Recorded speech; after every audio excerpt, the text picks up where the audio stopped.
Good morning and welcome to the morning of day 6. It's another gloomy one along the busy road.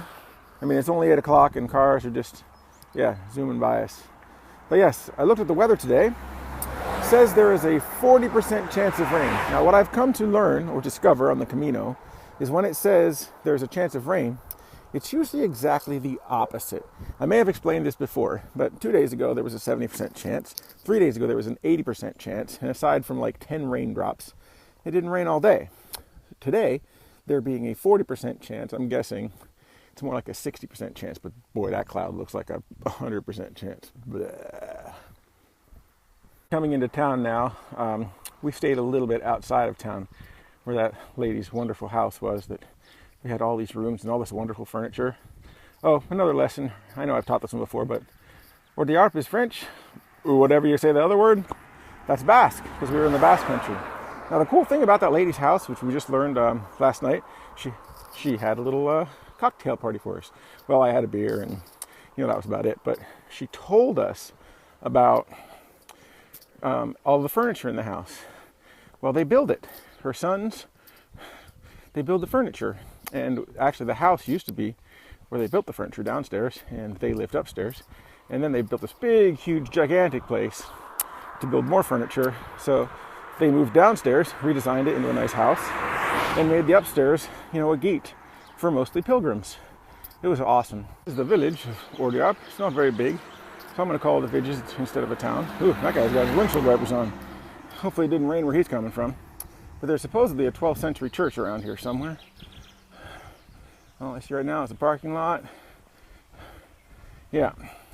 See if we can find this toilet. Oh, wait a second. What's coming around the corner? I see something through the woods. I see something. Oh, that's just them standing there probably waiting for me. I see, I don't know, parking lot. Ooh, I see something that leads up. That's probably heads up to it over there. That bridge. That's kind of a cool bridge. Yeah, I'd say it's over there. There we go. 12th century. Check that out. That's pretty neat.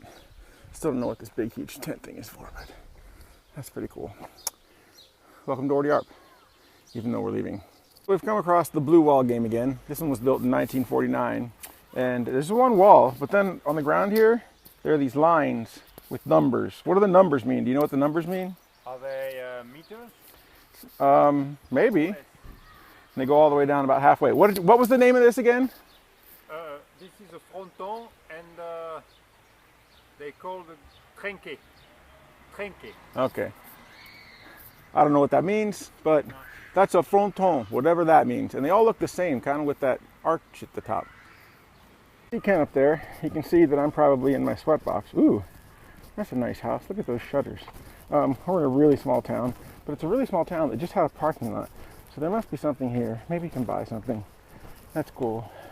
But yeah, it hasn't really rained, but it's definitely a steady mist. It'll just soak you to the bone.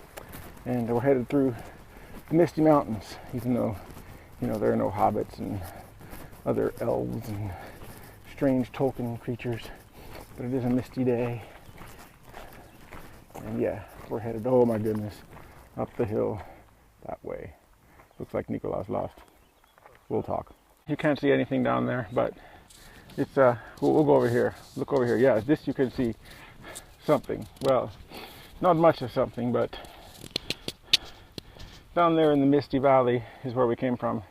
This is a good start for 2 days from now. We will go even higher, but whew, that was a big one. Uphill. Yeah, it's all fun. Whew. Nicolas, what is he taking a picture of? I don't know. You take pictures of many things. We've seen lots of old trees. This one over here is pretty old. Oh, you can't get a good shot of it because of the sun, but yeah.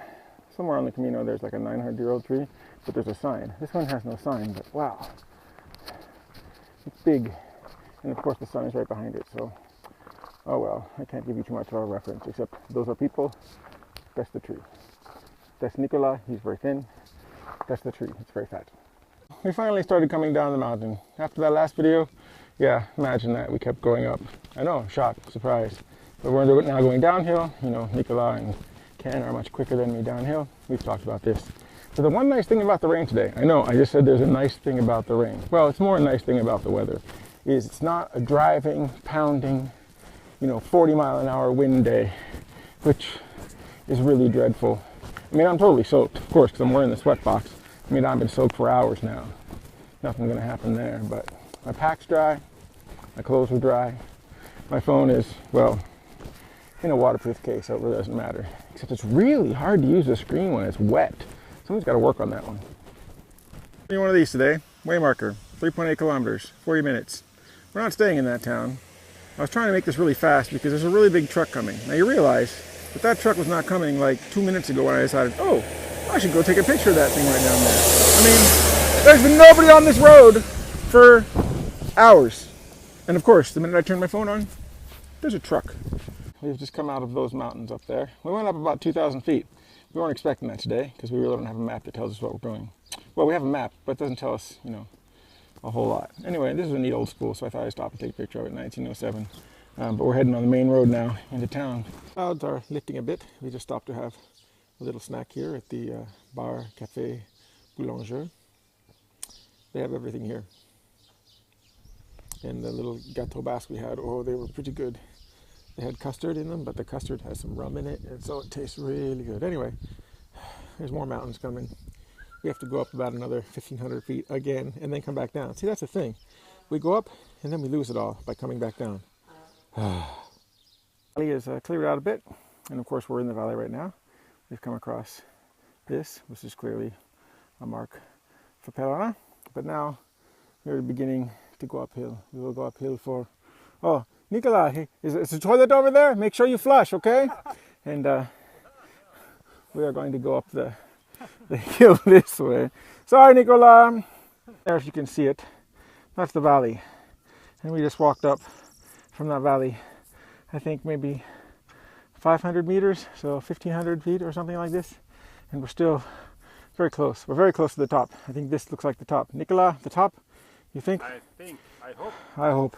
That's a long walk uphill. I mean, it'll be long in 2 days too, but whew, getting us ready. I hope that's not where we're staying up there. It's Camino Cerveza, brought to you by the Basque Country. This is a Basque beer, which we are trying. Me and Nicola. Ken, Pepsi Cola, America.